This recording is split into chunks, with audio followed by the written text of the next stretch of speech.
World TV, सब पे नजर, अंदर की खबर।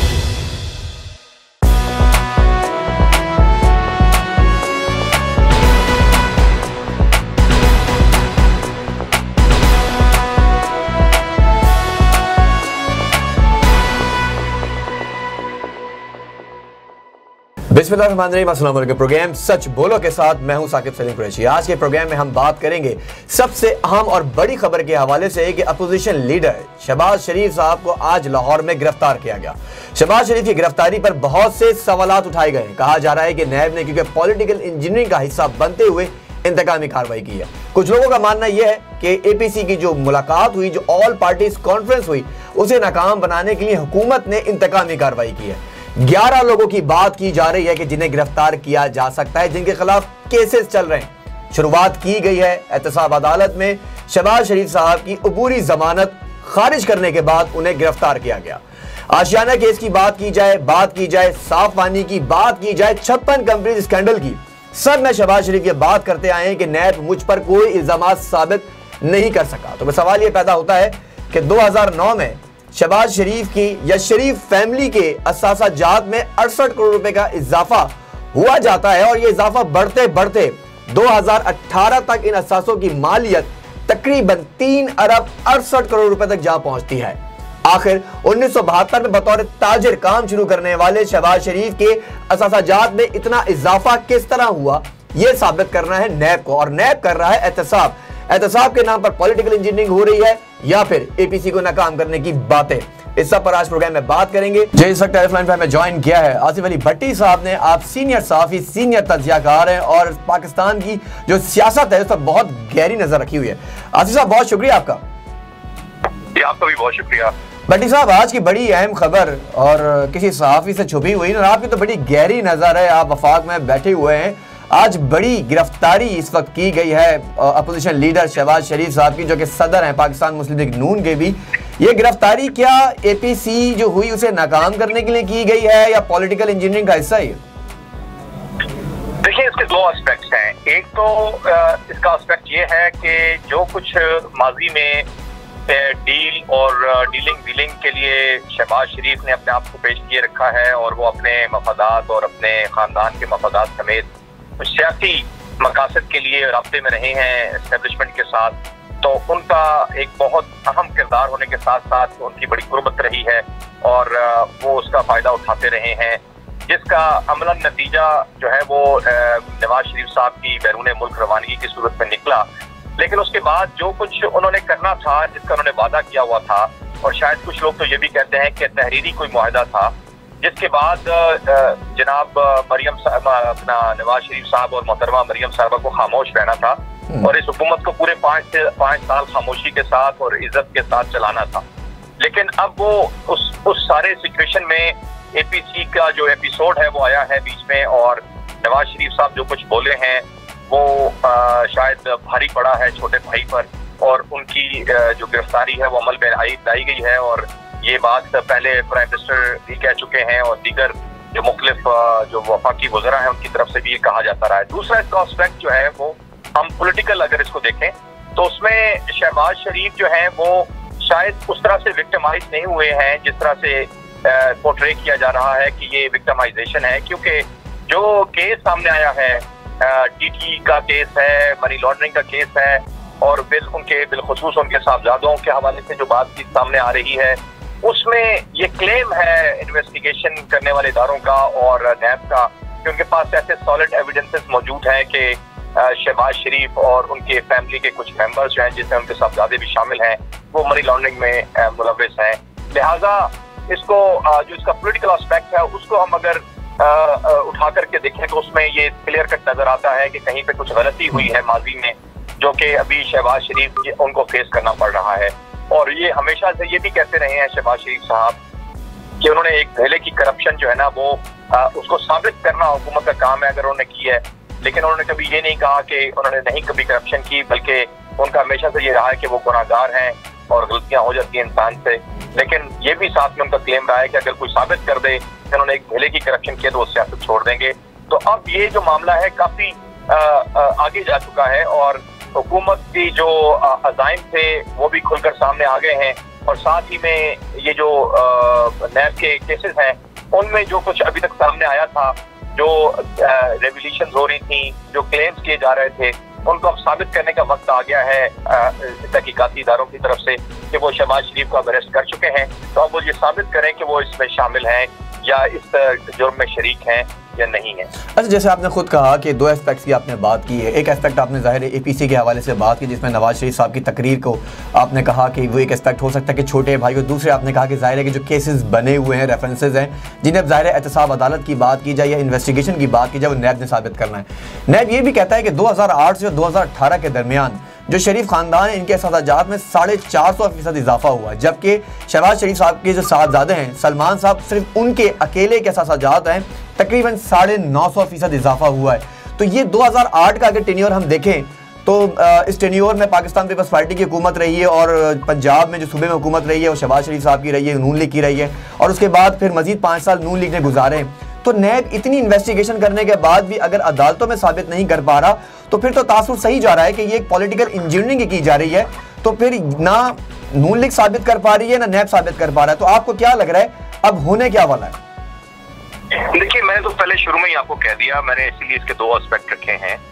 एक जो हमारे यहाँ एक रवाज है कि इल्जाम लगा दो और उसके बाद उस इल्जाम को साबित ना करो बल्कि बदनाम कर दो। आपने देखा है कि इसी तरह की विक्टिमाइजेशन जो है जंग ग्रुप के सरबराह मीर शकील रहमान के खिलाफ भी की जा रही है।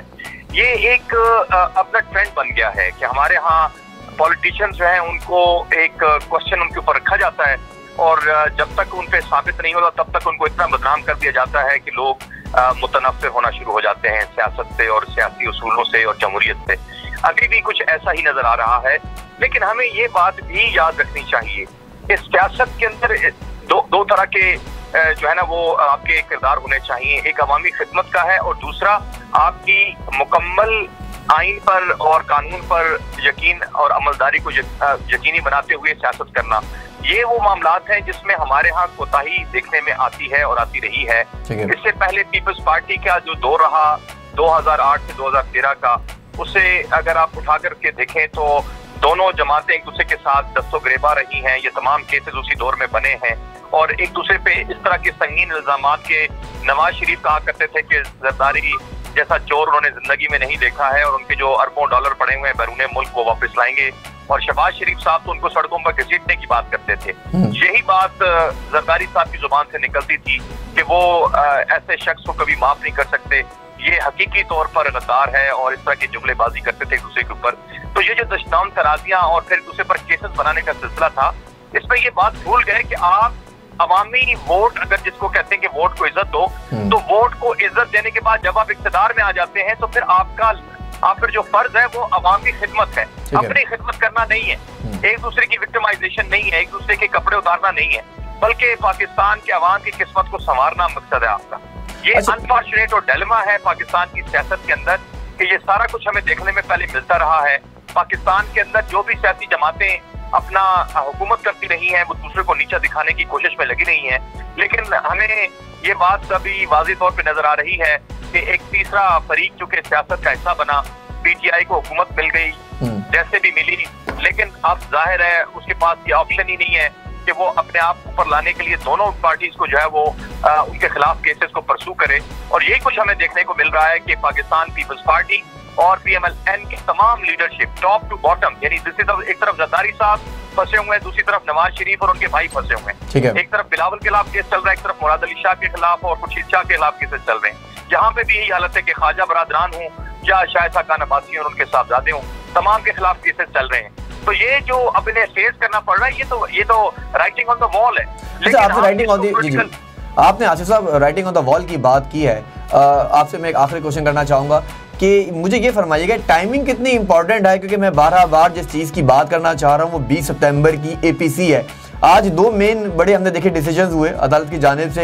एक शहबाज शरीफ साहब की ज़ाहिर पूरी ज़मानत मनसूख, उनकी गिरफ्तारी हुई। खुद आपने कहा कि पॉलिटिकल विक्टिमाइजेशन एक दूसरे के साथ उन्होंने पहले से की हुई है, लेकिन आज आसिफ अली जरदारी साहब और फरियाद तालपुर साहिबा के हवाले से भी हमने देखा कि फर्द जुर्म उन पर आयद की गई है। टाइमिंग कितनी इंपॉर्टेंट है अगर हम इस तमाम सिचुएशन को देखें तो?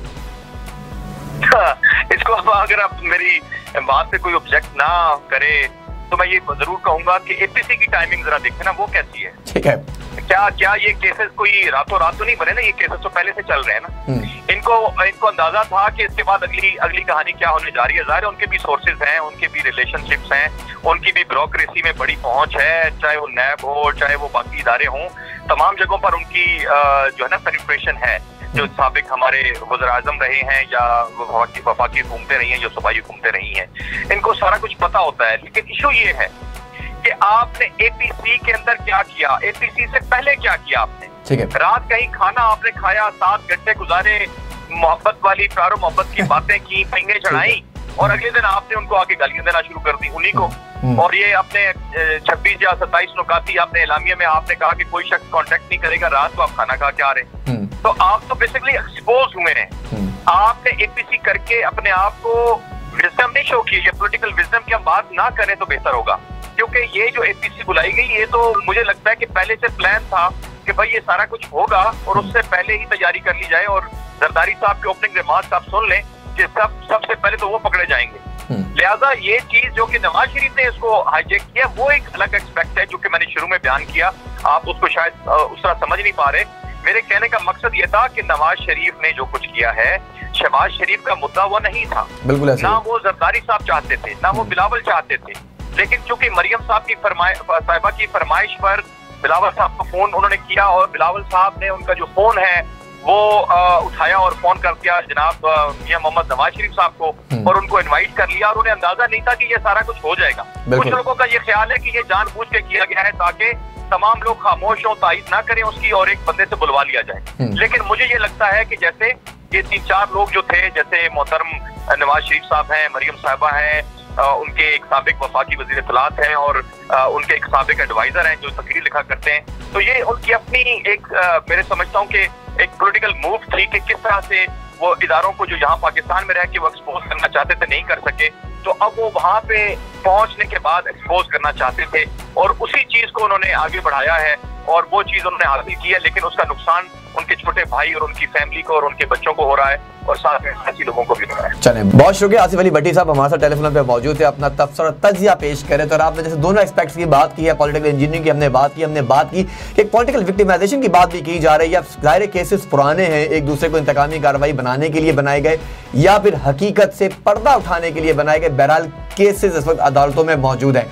शहबाज शरीफ साहब के बारे में जैसे बार हमें नजर आ रहा है, खुद इनके अपने बयानात हैं कि जी 1972 में मैंने बतौर ताजिर काम शुरू किया, और आज 2020 तक तकरीबन 3 अरब 68 करोड़ रुपए के जो असासे हैं उसकी मालियत में इजाफा हो चुका है। ये असासे कैसे बनाए, किस तरह बने, किन अदवार में बने, आपकी हुकूमतों में क्या होता रहा है। बार शहबाज शरीफ साहब चीख कर कहते हैं कि अगर किसी किस्म की करप्शन साबित कर दी जाए तो वो पाकिस्तान की सियासत ही छोड़ देंगे। साथ जैसे भट्टी साहब ने अपना एक बयानिया पेश किया, उनका कहना यही है कि नवाज शरीफ साहब को इस्तेमाल किया गया है। नवाज शरीफ साहब ने जो एपीसी में जो अल्फाज अदा किए हैं, ये उसका रिएक्शन है, उस रिएक्शन के बदले में जो एक्शन हो रहा है वो शहबाज शरीफ साहब के ऊपर है। लेकिन बहरहाल हर किसी की अपनी सोच, अपना तर्ज है। लेकिन नजर यही आ रहा है कि हुकूमती और रियासती इदारे अपने काम में मसरूफ अमल हैं, और एहतसाब का अमल क्योंकि अब शुरू हो चुका है, और एहतसाब अब दोनों तरफ से किया जा रहा है, और दोनों लोगों को हिसाब देना होगा। प्रोग्राम का वक्त यहाँ खत्म हो जाता है, मुझे दीजिए इजाजत, अल्लाह निगहबान।